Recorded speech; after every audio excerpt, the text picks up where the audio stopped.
উপস্থিত সম্মানিত মুসল্লি সাহাবান, আজ পবিত্র শাবান মাসের প্রথম জুমা।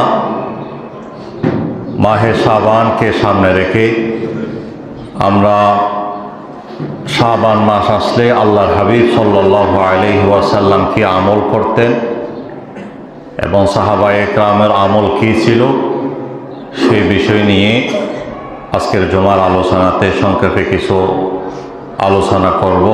যে কথাগুলো বলবো, সর্বপ্রথম আল্লাহ তাআলা আমাকে আমল করার, আজকের আলোচনা যারা শুনবে সকলকে আল্লাহ আমল করার তৌফিক দান করুন, আমিন। শাবান মাস মূলত আল্লাহ তাআলা আমাদেরকে দান করেছেন মাহে রমজানের প্রস্তুতি নেওয়ার জন্য। শাবান মাসের পরে যে মাস আসতেছে সেই মাসের নাম হলো পবিত্র মাহে রমজান। তো মাহে রমজানের আগে মাহে শাবান মাস।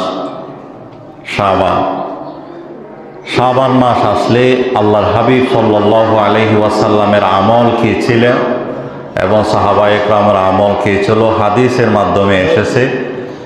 যে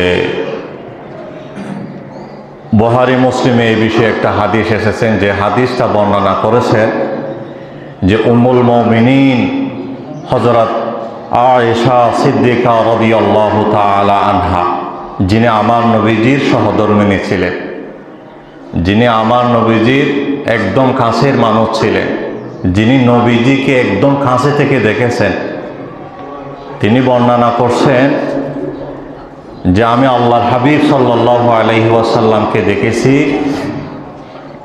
যে রমজান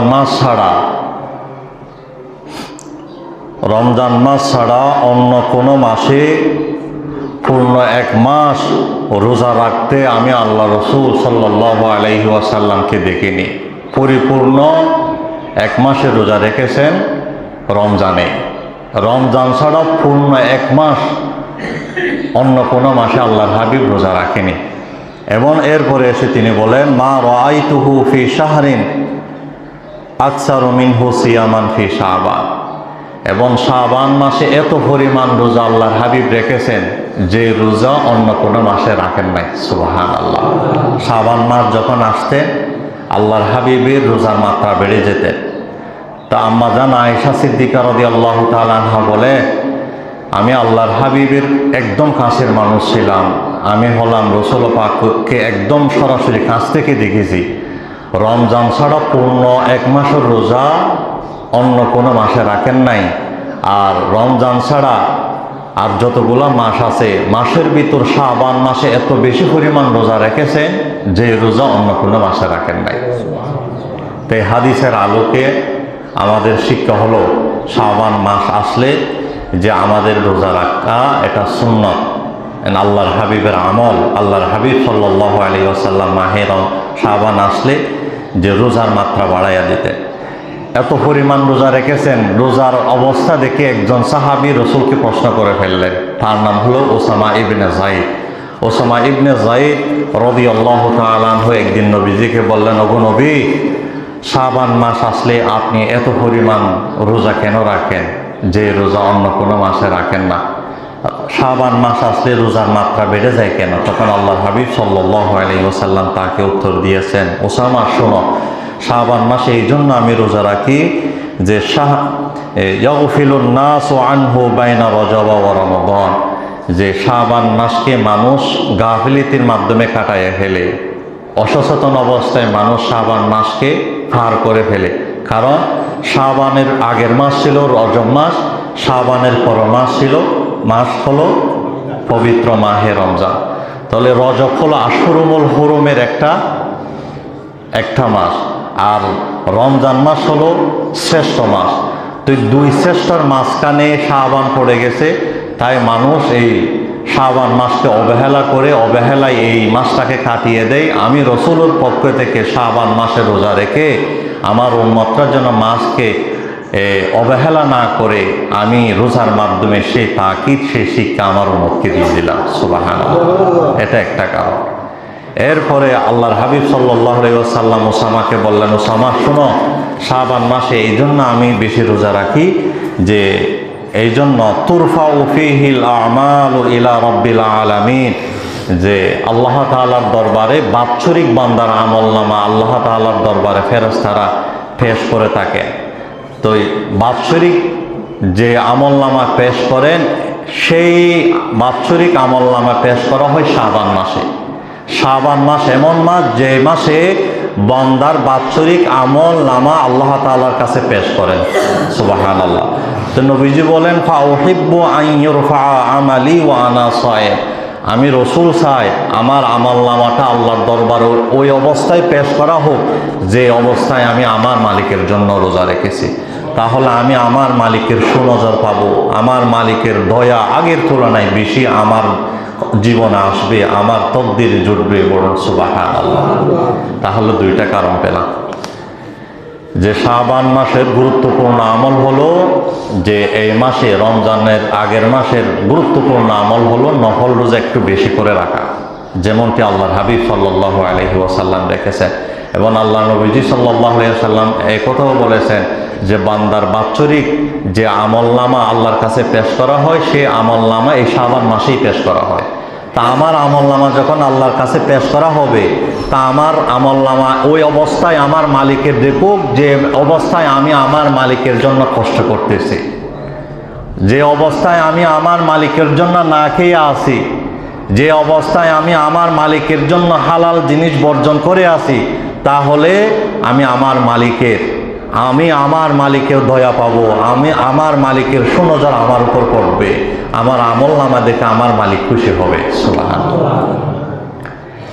অতএব আমাদেরকে অন্যান্য মাসে যদি রোজাও না রাখি, তাহলে এই মাসে আল্লাহর হাবিবের সুন্নত পালনার্থে আমাদেরকে এই মাসে আগের তুলনায় রোজা একটু বাড়াইয়া রাখা, নফল রোজা রাখার অভ্যস্ত হওয়া, এই হাদিসগুলা থেকে এই শিক্ষা আমাদেরকে আল্লাহ নবী সাল্লাল্লাহু আলাইহি ওয়াসাল্লাম দিয়েছে। তো এই প্রাসঙ্গিক আরেকটা কথা আছে, সেই কথাটা হলো যে বান্দার আমলনামা আল্লাহ তাআলা 3 সময় পেশ করে। দুনিয়ার জমিন থেকে বান্দার আমলনামাকে আল্লাহ তাআলা আকাশে 3 সময় নিয়ে যায়। একটা হলো প্রতিদিন সকাল সন্ধ্যা আল্লাহ তাআলার দরবারে বান্দার আমলনামা পেশ করা হয়। পুরা দিনের আমলনামা, পুরা দিনের কাজকর্ম রিপোর্ট সন্ধ্যার বেলায় মাগরিবের সময় আসরের পরে আকাশের দিকে ফেরেশতারা নিয়ে যায়। সারা রাত আপনি যা করেছেন, সারা রাতের আমল ফজরের সময় আল্লাহর দরবারে ফেরেশতারা নিয়ে যায়। সারা দিনের আমল যখন আসরের সময়, সন্ধ্যার সময় ফেরেশতারা আল্লাহর কাছে নিয়ে যায়, তখন আল্লাহ তাআলা ফেরেশতাদেরকে বলে থাকেন, হে আমার ফেরেশতারা, তোমরা সারাদিন ডিউটি করে আমার কাছে এসেছো, যে আমাকে বলো আমার বান্দাদেরকে তোমরা কি অবস্থায় রেখে এসেছো। তখন আল্লাহর ফেরেশতারা বলে, আল্লাহ, আমরা যখন আসতেছিলাম তখন আপনার কত কিছু গোলাম মসজিদে আসার জন্য প্রস্তুতি নিচ্ছেন, কেউ নামাজ পড়তেছেন, নামাজরত অবস্থায়, ইবাদতরত অবস্থায় আপনার কিছু বান্দাদেরকে আমরা রেখে আপনার কাছে আসলাম। তখন আল্লাহ তাআলা বলে থাকেন, তাহলে তোমাদের এই জিনিসটা, এই কথাটা তোমরা এই সাক্ষীর উপর সাক্ষী থাকো, আমার বান্দা যখন কিয়ামতের মাঠে বিপদে পড়ে যাবে, এই সাক্ষীর মাধ্যমে আমি আমার বান্দাদেরকে জান্নাত দেব। সুবহানাল্লাহ।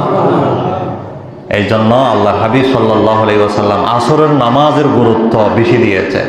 এবং আল্লাহ তাআলা কোরআনুল কারীমের মধ্যেও বলেছেন, তোমরা সলাতুল উস্তা, আসরের নামাজকে বেশি মূল্যায়ন করো, কারণ আসরের সময় আল্লাহর দরবারে ফেরেশতারা সারাদিনের আমলনামা পেশ করে থাকে। তা আপনার আমলনামা যখন আল্লাহর কাছে নিয়ে যায় ফেরেশতারা, তখন আল্লাহ ফেরেশতাদেরকে বলে, কি অবস্থায় রেখে এসেছো তাদেরকে? ফেরেশতারা বলে, আল্লাহ, নামাজরত অবস্থায় রেখে এসেছি। তখন আল্লাহ বলেন, তোমরা এই কথার উপর সাক্ষী থাকো, আমি আমার বান্দাদেরকে সাক্ষীর মাধ্যম দিয়ে আমি আমার বান্দাদেরকে জান্নাত দেব। এই জন্য নবীজি বলেছেন, তোমরা আসরের নামাজকে গুরুত্ব দাও। এরপরে সারা রাত আপনার জীবন, রাতের আমলগুলা ফজরের সময় ফেরেশতারা যখন ডিউটি পালন করে আল্লাহর কাছে চলে যায়, তখন ফেরেশতাদেরকে বলে থাকেন, হে আমার ফেরেশতারা, আমার বান্দাদেরকে কি অবস্থায় রেখে এসেছ? তখন ফেরেশতারা বলে, আল্লাহ, আমরা যখন আসতেছিলাম আপনার বান্দাদেরকে নামাজের অবস্থায় রেখে এসেছি। কতগুলা বান্দা উজুর পবিত্র হচ্ছে, কোরআন শরীফ তেলাওয়াতের জন্য পবিত্র হচ্ছে, নামাজের জন্য প্রস্তুতি নিচ্ছে, এই অবস্থায় আমি আপনার বান্দাদেরকে রেখে এসেছি। তখন আল্লাহ তাআলা বলে থাকেন যে তোমরা সাক্ষী থাকো যে আমার বান্দাদেরকে এই সাক্ষীর মাধ্যম দিয়ে আমি জান্নাত দান করব। সুবহানাল্লাহ। এই জন্য নবীজি বলেছে 5 ওয়াক্ত নামাজের ভিতর ফজর এবং আসরের নামাজের গুরুত্ব বেশি। তার মানে আর 3 ওয়াক্তর গুরুত্ব কম, এরকম না। 5 ওয়াক্তর তুলনায় এই 2 ওয়াক্তর নামাজের ভিতর খাঁটি ইমানদার ভেজাল ইমানদার চেনার ব্যবস্থা হয়ে যায়।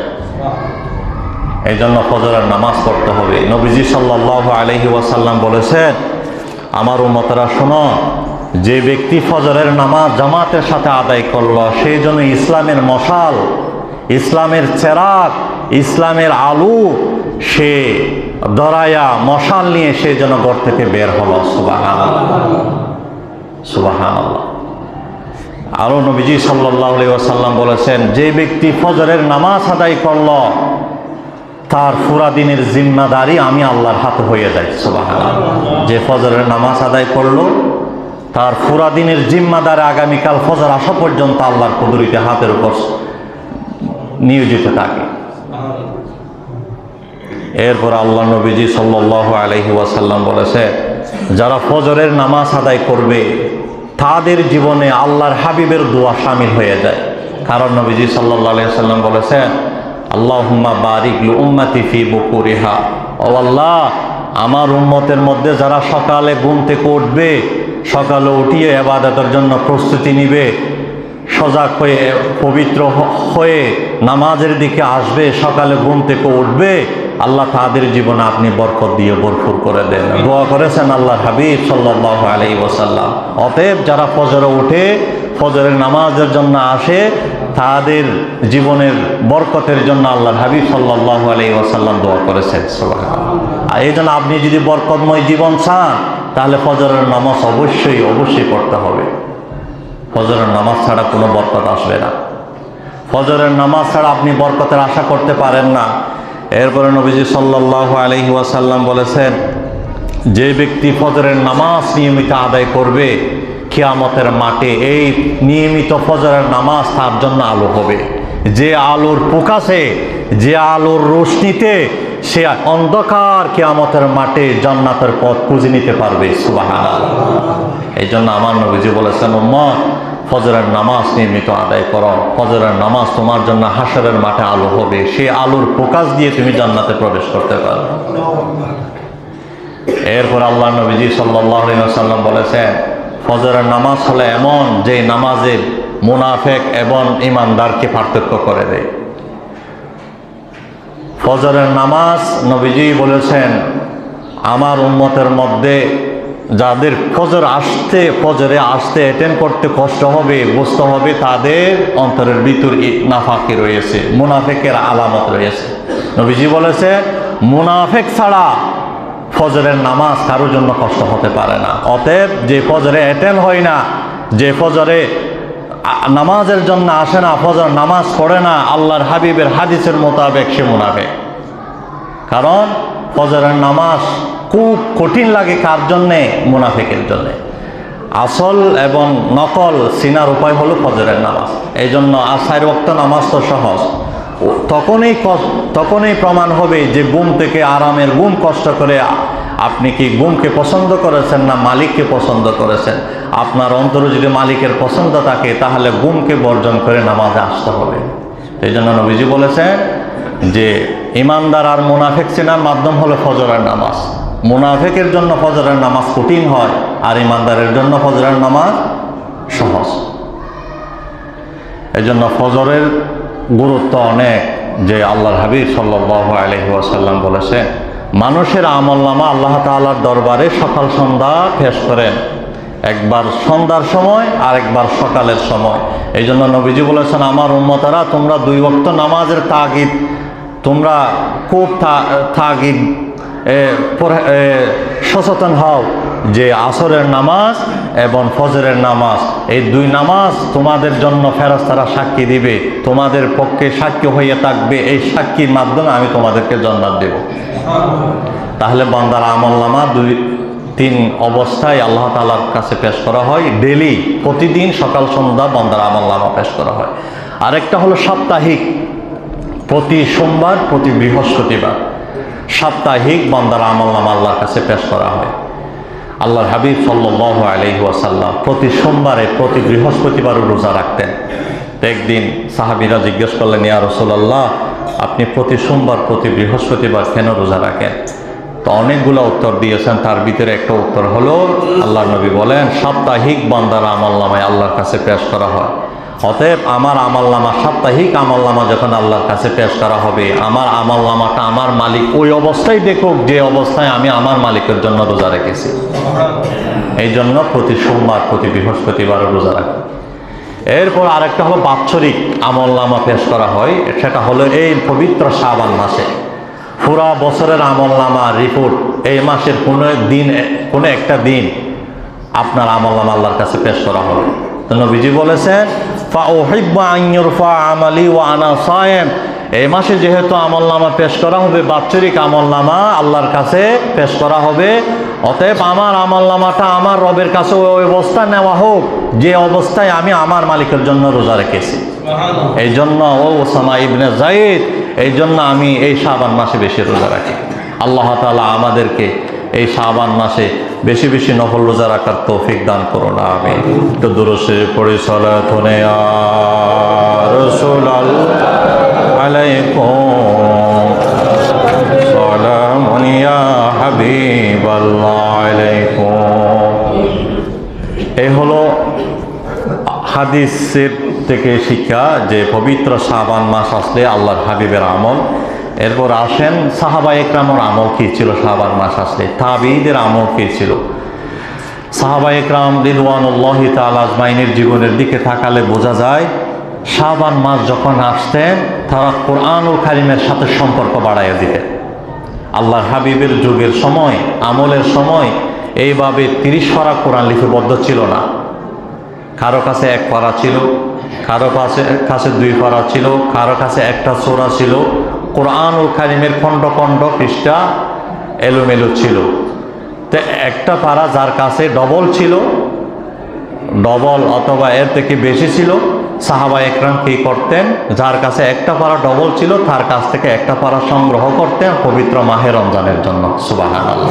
কোরআনকে সংগ্রহ করে, যার কাছে থাকতো না কোরআনকে সংগ্রহ করে সুন্দর করে রাখতেন পবিত্র মাহে রমজানের জন্য, কোরআন পড়তে কষ্ট না হয়। আগেভাগে কোরআন পড়ার জন্য তারা কোরআনের নুসখাগুলো তৈরি করে রাখতেন। তো সাহাবা একরাম, তাবিঈন এইভাবে শাবান আসলে কোরআনকে সংগ্রহ করতেন, কোরআনের জন্য সময় দিতেন। এটা হলো সাহাবা একরামের আমল। এরপর আর একটা আমল হলো সাহাবা একরামের জীবনে দেখা যায় যে রমজান আসার আগে সাহাবা একরাম এবং তাবিঈন, সলফে সালিহিনরা রমজানের আসার আগে শাবান মাসে যারা মালদার ছিলেন, যারা আল্লাহর পক্ষ থেকে ধন সম্পদ পেয়েছে, তারা শাবান মাসে জাকাতের টাকা দিয়ে ফেলতেন। রোজাতে দিতেন না, রোজার আগে দিয়ে ফেলতেন, রমজানের আগে। কেন দিতেন? তাদের মন মানসিকতা অন্যরকম। তাদের মন মানসিকতা হলো, যারা জাকাত খাইতে পারে, গরিব অসহায়, তাদের জন্য পবিত্র মাহে রমজানে কষ্ট না হয়। আমি যদি অগ্রিম আমার জাকাতের টাকাগুলো গরিব মানুষের কাছে দিয়ে ফেলি, তাহলে সে পেরেশান মুক্ত হয়ে যাবে, সে টেনশন মুক্ত হয়ে যাবে। আমার কিছু টাকা দিয়ে পুরা রমজানে সে নিশ্চিন্তে আল্লাহর গোলামি করার সুযোগ পেয়ে যাবে। সুবহানাল্লাহ। এই জন্য আমারও অনুরোধ থাকবে, আলহামদুলিল্লাহ, যারা বিত্তবান, যারা টাকা পয়সার মালিক, লক্ষ লক্ষ টাকা ব্যাংকে পড়ে আছে, আপনার তো অবশ্যই জাকাত দিতে হবে। নামাজ যেমন পড়া ফরজ, জাকাত দেওয়া ফরজ। আপনার অসংখ্য অগণিত টাকা ব্যাংকের মধ্যে পড়ে আছে, হয়তো এই টাকাগুলো আপনি সবগুলা খেয়ে দুনিয়া থেকে যাইতে পারবেন না। তা আপনার ওই টাকাগুলা ব্যাংকে পড়ে থাকবে, আপনার ছেলেমেয়েরা খরচ করবে। আপনার হবে ওই টাকাগুলা শুধুমাত্র যেই টাকাগুলো আপনি ইসলামের জন্য, দ্বীনের জন্য, এতিম অসহায়কে দিয়েছেন আল্লাহর জন্য, ওইগুলো আপনার থাকবে। সুবহানাল্লাহ। এই জন্য আপনি রমজান আসার আগে আপনার অসংখ্য অগণিত টাকাগুলা হিসাব করে, আপনার টাকার ভিতর কতগুলা টাকা জাকাত আসে হিসাব করে একটা লিস্ট করে সমাজে দেখবেন, গরিব অসহায় মানুষ খেয়ে জাকাত খাইতে পারে, তাদের ঘরে পুরা রমজানের যেন খরচ করতে পারে, ওইভাবে আপনি এতিম অসহায়ের ঘরে ঘরে জাকাতের টাকাগুলো পৌঁছাইয়া দেবেন। তাহলে আপনার টাকা দিয়ে সে পুরা রমজান রাখবে, তাহলে আপনার টাকার মাধ্যমে সে রোজা রাখবে। রোজা রেখে যত সওয়াবের অধিকারী হয়েছেন, সমপরিমাণ সওয়াব আল্লাহ তাআলা আপনাকে দান করবে। আল্লাহু আকবার। নবীজি সাল্লাল্লাহু আলাইহি ওয়াসাল্লাম বলেছেন, যারা রোজাদার ব্যক্তিদেরকে এক গ্লাস পানি দিয়ে, একটা খেজুর দিয়ে, সামান্য একটা কিছু দিয়ে যে ইফতার করালো, খাবার খাওয়ালো, সেই জিনিসগুলা কি রোজা রাখলো এবং ইফতার করলো, পুরা দিনের রোজার সওয়াব, সমপরিমাণ সওয়াব, যার টাকার মাধ্যমে সে ইফতার করেছে সমপরিমাণ সওয়াব তাকে দেওয়া হবে। এই জন্য সুবর্ণ সুযোগ রয়েছে ভাই। এই জন্য আল্লাহর পক্ষ থেকে যারা সম্পদশালী হয়েছেন, বিত্তবান হয়েছেন, অসংখ্য গণিত টাকা রয়েছে, জাকাতের মালিক হয়েছেন, আপনি নিজে নিজে হিসাব করে এটি মশাহের একটা লিস্ট করে আপনি রমজান আসার আগে জাকাত দেওয়ার জন্য চেষ্টা করবেন। এটা সাহাবায়ে কেরামের আমল ছিলেন, তাবিঈদের আমল ছিলেন, সলফে সালিহিনদের আমল ছিলেন, আল্লাহওয়ালাদের আমল ছিলেন। 3 নাম্বার হলো সাহাবায়ে কেরামের আমলের ভিতর যে সাহাবায়ে কেরাম যারা ব্যবসায়ী ছিলেন, তারা ব্যবসায়ীরা যাদের কাছ থেকে টাকা পাবে সেই টাকাগুলো রমজানের আগে তারা উত্তোলন করে ফেলতেন। খাল খাতা যেটাকে বলা হয়, যে যারা পাবে, দোকানদার যারা অন্যজনের কাছ থেকে ঋণ পাবে সেই ঋণগুলো নিয়ে নিতেন এবং যাদের কাছ থেকে পাবে তারাও দিয়ে ফেলতেন। রমজানের আগে মোটমাট ব্যবসায়িকভাবে পরিষ্কার পরিচ্ছন্ন হয়ে রমজানের জন্য তারা প্রস্তুতি নিয়ে নিতেন। এটা হলো সাহাবায়ে কেরামের আমল। এরপর হলো শাবান মাস আসলে সাহাবীদের আমল ছিল, সলফে সালিহিনদের আমল ছিল, আল্লাহওয়ালা মানুষদের যুগের আমল ছিল। তৎকালীন জেল আসামি যারা ছিল, জেলের ভিতর আসামিদেরকে তারা রমজানের আগে শাস্তি দিয়ে জেল থেকে বের করে ফেলতেন। জেল করে বের করে যেন মাহে রমজানে নিশ্চিন্তে আল্লাহর গোলামি করতে পারে।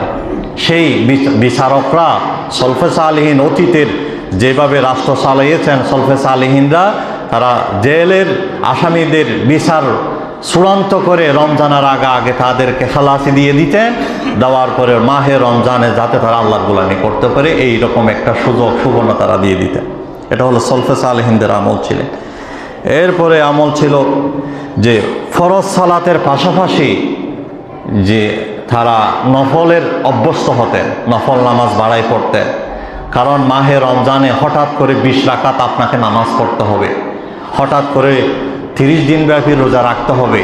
তো এই জন্য হঠাৎ করে যেন কষ্ট না লাগে, সাহাবায়ে কেরাম, তবে তাবিঈন, সলফে সালেহিন, আগে অতীতের আল্লাহওয়ালা মানুষরা শাবান মাস আসলে ফরজের পাশাপাশি নেক আমল, নফল আমল একটু বাড়াতেন, যাতে মাহে রমজান আসলে তাদের কষ্ট না হয়। তাহলে এই শিক্ষার আলোকেও আমরা আমাদের জীবন সাজাই, আল্লাহ তাআলা আমাদেরকে বরকত দিয়ে ভরপুর করবেন। আল্লাহ তাআলা আমাদেরকে এই শিক্ষাগুলো অর্জন করার তৌফিক দান করুন, আমিন। এরপর আরেকটা আমল ছিল সাহাবায়ে কেরাম রিদওয়ানুল্লাহি তাআলা আজমাইনদের আমলে, যে রমজান আসার আগে তারা একটা পরিকল্পনা তৈরি করতেন, রুটিন তৈরি করতেন, যে গত বছর আমি কী কারণে রোজা রাখতে পারি নাই, কী কারণে আমার তারাবির নামাজ ছুটে গেছে, কী কারণে ফরজ নামাজ ছুটে গেছে, যে ইবাদতে যেন ত্রুটি না হয়। রমজান আসার আগে পুরা 30 দিনের একটা রুটিন তারা বানিয়ে নিতেন, যে আমার সকাল থেকে নিয়ে ইফতারের আগ পর্যন্ত এবং ইফতারের পর থেকে নিয়ে রাত 10টা-11টা পর্যন্ত আমার জীবনটা কিভাবে কাটাবো। সাহাবায়ে কেরাম, সলফে সালিহিন, অতীতের আলেমগণ, আল্লাহওয়ালা মানুষগণ এইভাবে একটা রুটিন করতেন, যাতে রমজানের প্রতিটা মুহূর্ত তারা কাজে লাগাতে পারে। সুবহানাল্লাহ। আরেকটা তাদের আমল ছিল, সে আমলটা হলো যে রমজান আসার আগে শাবান মাসে যাদের রোজা ছেড়ে গেছে, রোজা অসুখের কারণে রাখতে পারে নাই, বিভিন্ন রোগের কারণে রাখতে পারে নাই, শাবান মাস রোজা আসার আগে, রমজান আসার আগে শাবান মাসে অতীতের কাজা রোজাগুলো তারা আদায় করে নিতেন। কারণ নামাজ যেমন পড়া ফরজ, রমজানের 30 দিন 1 মাস ব্যাপী রোজা রাখা এটাও ফরজ। তাহলে আপনি অসুখের কারণে রোজা রাখতে পারেন না, আপনার জন্য শরীয়তে জায়েজ দিয়েছে, কিন্তু যখন আপনি সুস্থ থাকবেন তখন এই রোজাগুলো আদায় করতে হবে। অতএব যাদের রোজা বাকি আছে, কাজা রয়েছে, এই শাবান মাসে আমরা ফাঁকে অতীতের রোজাগুলো রেখে দিব। আল্লাহ তাআলা আমাদেরকে সাহাবায়ে কেরাম এবং আল্লাহর হাবিব সাল্লাল্লাহু আলাইহি ওয়াসাল্লামের জীবনের আলোকে যে শাবান মাসের আমলের কথা বলেছি, এই আমলের রঙিন হওয়ার তৌফিক দান করুন, আমিন। ওয়া আখির দাওয়ানা আনিল